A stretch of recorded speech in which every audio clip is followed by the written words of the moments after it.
Vamos a continuar con las bases etiológicas de la escoliosis en sentido general. Vamos a puntualizar algunas observaciones que nos van a servir para los casos que vamos a ir viendo en el módulo. Sobre todo haciendo énfasis en por qué progresan las curvas. Bien, como ya le comentaba Andrés un poquito, nosotros tenemos una clasificación, digamos que es la más común, la que más se domina hoy en día, que es en base a la edad de instalación. Que están las de instalación temprana y los late onset o de instalación tardía.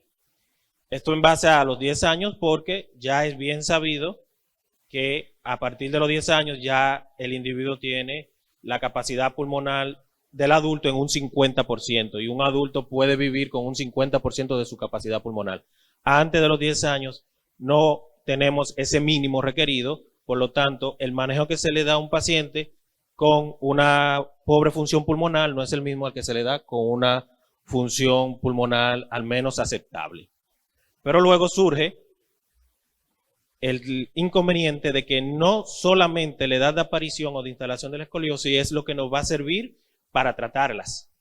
Nosotros tenemos un algoritmo que, bueno, intentó un consenso Vitali en el 2015-2016, tratando de asociar la edad de instalación con, además, la etiología, la estructura de la curva y los modificadores de dichas curvas.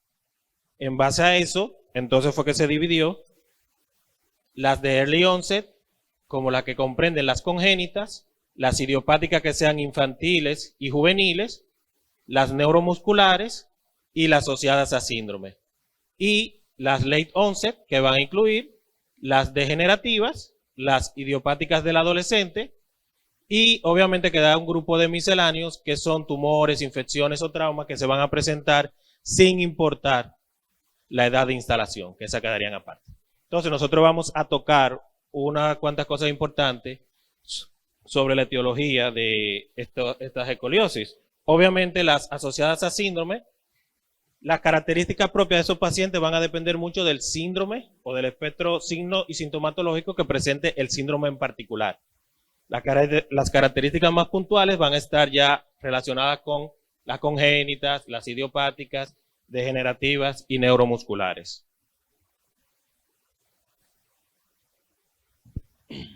Con respecto a las congénitas, tenemos sobre todo que se asocian a una alteración de los genes OTS, que son los genes que regulan prácticamente la disposición durante el periodo embrionario, en el caso que nos compete la columna, de la disposición de los somitas, que rodean el tubo neural, y obviamente esos somitas luego se diferencian en la columna como tal que vamos a ver en el nacimiento. Esto ocurre durante la semana 4 y 6. Obviamente un insulto en ese proceso de desarrollo de los genes OTS se ha asociado a daños estructurales de las vértebras del niño recién nacido, tanto en la formación, en la segmentación o combinados. Además de esta parte, que la vamos a ver más adelante, que es la deformidad asociada a esa columna vertebral de la cavidad torácica.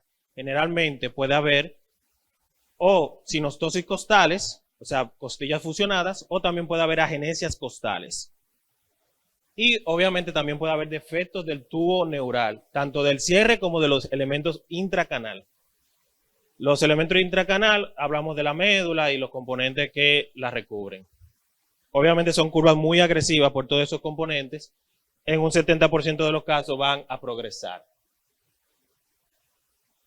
Esto que lo había mencionado García, la clasificación de Moe-Winter. Esto es muy importante porque esto es lo que representa por qué progresa la curva congénita. Cada vértebra va a tener un cartílago de crecimiento tanto superior como inferior.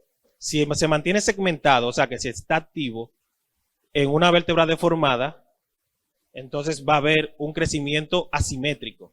Y esto es lo que va a originar la deformidad. Por lo tanto, si yo tengo un defecto, por ejemplo, una hemivértebra que no está segmentada, quiere decir que no tiene un disco epifisiario activo, ahí yo no voy a tener un crecimiento asimétrico. Crecimiento asimétrico va a estar en la hemivértebra segmentada, que sí tiene actividad de crecimiento. Y obviamente, igual ocurre con las barras y los bloques. Los bloques quiere decir que hay un segmento completo, como esto que se ve aquí, que no tiene actividad de crecimiento. Ahí no va a haber asimetría. Entonces, las barras, donde está la barra, no crece la columna y en el lado opuesto sí hay crecimiento. O sea que ahí se me va a formar una curva. Por lo tanto, las más agresivas van a ser las barras y la hemivértebra segmentada. Estas son las dos asociaciones a deformidades congénitas de la columna más comunes. Ahí vamos a tener las asociadas a anomalía intraespinal, como esta que se ve aquí, la diastematomelia, está en un 20%. Y luego está la siringomielia y el cono medular anclado.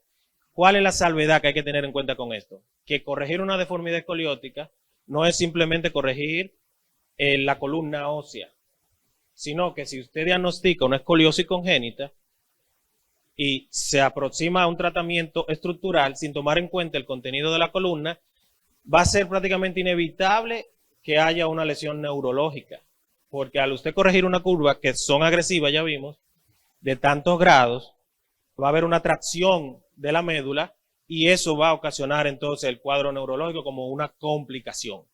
Entonces, siempre con un paciente con escoliosis congénita, debemos hacer resonancias magnéticas, como esa que se ve ahí, de los 3 segmentos para descartar esa y otras malformaciones intracanal.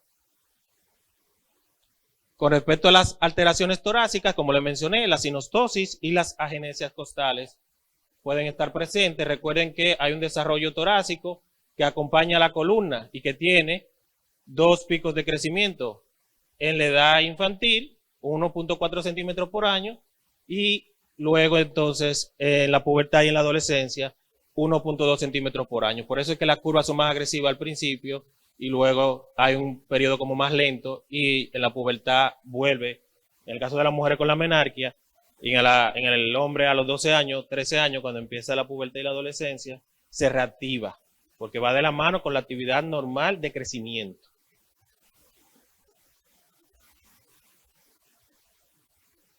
Y el volumen que ya mencionamos, pulmonar a los 10 años, un 50%. El desarrollo alveolar máximo se alcanza a los 8 años. Ya a los 10, de ahí en adelante lo que sucede es una proliferación vascular para aumentar el flujo sanguíneo hacia esos atrios alveolares, pero ya los alveolos que vamos a tener durante la vida están desarrollados a los 8 años prácticamente en su totalidad. De ahí que se tome en cuenta los 10 años como punto para dividir la escoliosis. Eso se menciona mucho porque antes eran los 5 años. Antes de los 5 años y después de los 5 años. Pero eso se tuvo que quitar porque los pacientes de 5 a 10 años había que manejarlo igual que los que tenían menos de 5 años. Era lo mismo.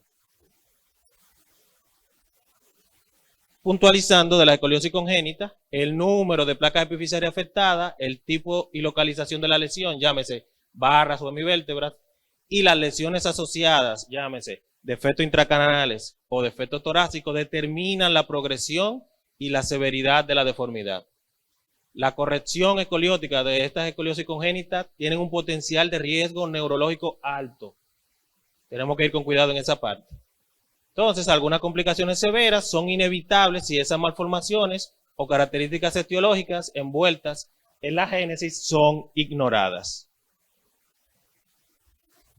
Por otro lado, las escoliosis neuromusculares, como decía Andrés, se deben a alteraciones miopáticas o neuropáticas, que obviamente ocasionan un imbalance en el tono muscular, de ahí el nombre que reciben este tipo de curvaturas neuromusculares.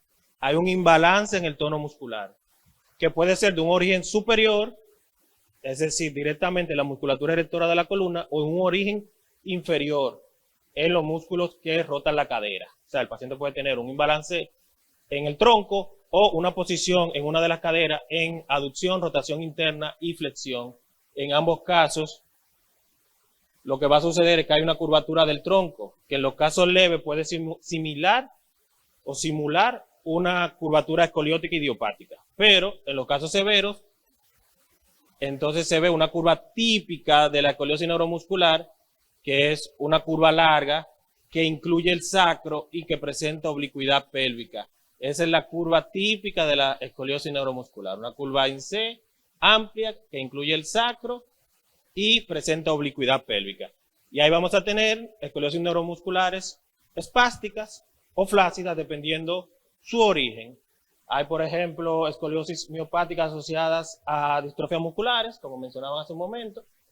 Y también tenemos las neuropáticas, que si son de lesión de primera neurona, van a ser espásticas, como en el caso de la parálisis cerebral y la ataxia de Friedreich, que se menciona mucho. Y luego están las de segunda neurona, que son periféricas, que esas producen unas escoliosis neuromusculares más flácidas, y ahí está la poliomielitis, aunque en este país es raro, hay algunos países que todavía se mantienen algunos focos. Esta es la curvatura típica de la escoliosis neuromuscular, y aquí el origen superior, o también puede ser un origen inferior. También pueden verse casos combinados, porque recuerden que a todas estas, las escoliosis en sentido general, se han estudiado mucho su origen, su causa, pero hay muchas cosas todavía que faltan como por hacer un consenso universal. Pero estas son las consideraciones más aceptadas que hay. Esto es muy importante con la escoliosis neuromuscular, que es que las complicaciones cardiopulmonales suelen ser de las más frecuentes, en un 20%, pero debido a que su origen es un imbalance muscular, suele asociarse a un sangrado perioperatorio muy abundante. Si usted va a operar simplemente una deformidad y es neuromuscular, se va a encontrar con un sangrado que no está esperando, y ese sangrado suele ser mortal en un 75% de los casos. O sea que es muy importante conocer la causa de esa curva que usted va a corregir antes de simplemente ir a poner los tornillos. Por otro lado, tenemos la escoliosis degenerativa. Estas escoliosis realmente se pueden presentar como evolución de una idiopática del adolescente, o sea que sigue siendo de instalación tardía. O también se puede presentar de nuevo un paciente que no tiene escoliosis, y ahí es que entra esta triada, que es una carga asimétrica que genera degeneración asimétrica y produce una deformidad asimétrica.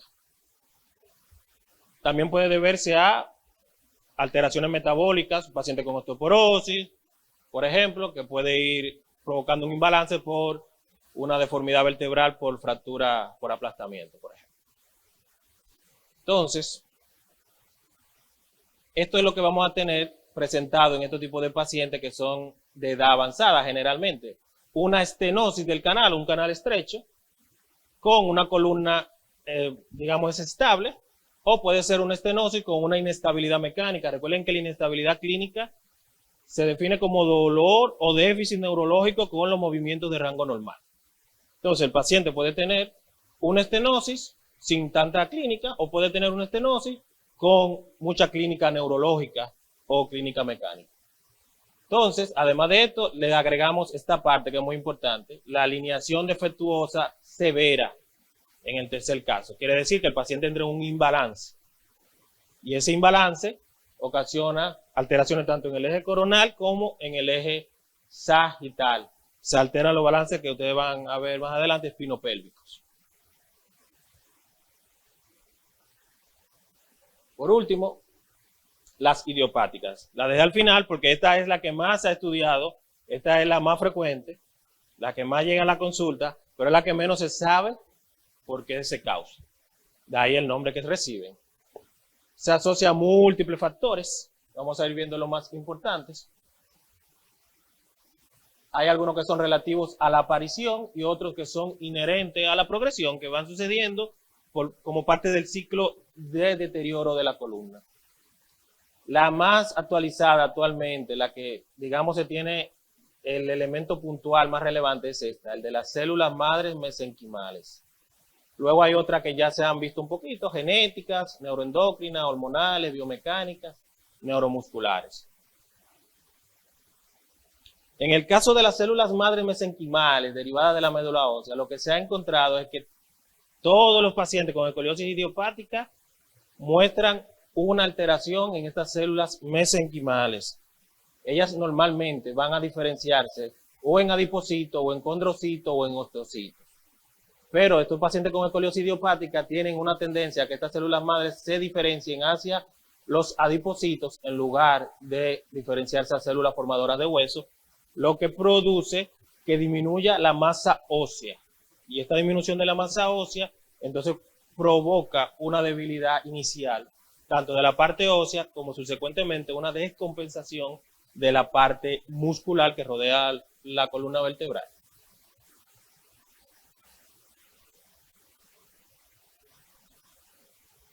Otra teoría muy aceptada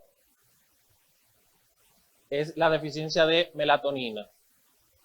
Incluso estos pacientes que tienen alteración de las células madre también tienen una tendencia a disminuir la captación de melatonina. La melatonina aún no se sabe bien a ciencia cierta cómo lo produce, pero en los animales que se les trae la glándula hipofisiaria disminuye la melatonina y estos animales presentan escoliosis. Y también igual en el estudio de las células mesenquimales, la disminución de la captación de melatonina también se asocia a aumento de la aparición de escoliosis idiopática. Otra característica importante, la genética, obviamente el cromosoma X, que ya mencionaba Andrés, y el cromosoma 19. Esto es porque aunque se asocia a una herencia ligada al X, porque es más frecuente en mujeres, igual hay padres que lo han transmitido a varones. Entonces eso quiere decir que no siempre es ligada al X. Entonces también se asocia a genes somáticos como los genes del cromosoma 19 en el LOCIS 13.3. La secreción de hormona de crecimiento se sabe que participa obviamente por los dos picos de crecimiento que se producen, que coinciden con la agresividad de la curva, pero no se ha determinado a ciencia cierta. Ya en la escoliosis del adolescente en adelante vamos a ver que toma mucha preponderancia esta teoría, la teoría biomecánica y el principio de Heurer-Borgmann, que lo que quiere decir es que la columna se va a contraer en la parte que recibe más carga, ya va a dejar de crecer en esa zona y aumenta el crecimiento en la parte que recibe menos carga. Por eso es que hay una cifosis habitual, porque la parte anterior, que es cóncava, recibe más carga, esa crece menos. Pero cuando hay una rotación inicial, la parte convexa, la de atrás de la columna dorsal, gira y entonces la convexidad dorsal pasa a ser la convexidad de la curva y la concavidad anterior de la columna torácica pasa a ser la concavidad de la curva. Es como si rotáramos la columna y la pusiéramos de lado. Eso es lo que trata de explicar en esa teoría. Y luego la estructura muscular, porque justamente cuando ocurre esa rotación, las fibras que están del lado de la convexidad se vuelven más resistentes y las que están dentro de la concavidad se vuelven más débiles. Unas son tipo 1 y las de la concavidad son tipo 2. Se fatigan más rápido y por lo tanto ellas van cediendo a la tracción que realiza las fibras tipo 1 de la convexidad. En resumen, la causa de escoliosis idiopática es multifactorial. La formación de células madre mesenquimales parece ser uno de los puntos claves de la etiología y la patogenia de la escoliosis. Se relaciona con cambios en casi todos los campos de estudio, desde factores genéticos hasta ambientales. En todos hay alteración de esas células mesenquimales. La concurrencia multifactorial determina qué curva progresará, la magnitud de la progresión y luego en el adulto el principio de Heurer-Borgmann en el adolescente y en el adulto mayor también. Por último, si a alguno de nosotros le falta sabiduría, hay que pedírsela a Dios. Él se la dará, pues Dios da a todos generosamente sin menospreciar a nadie. Muchas gracias.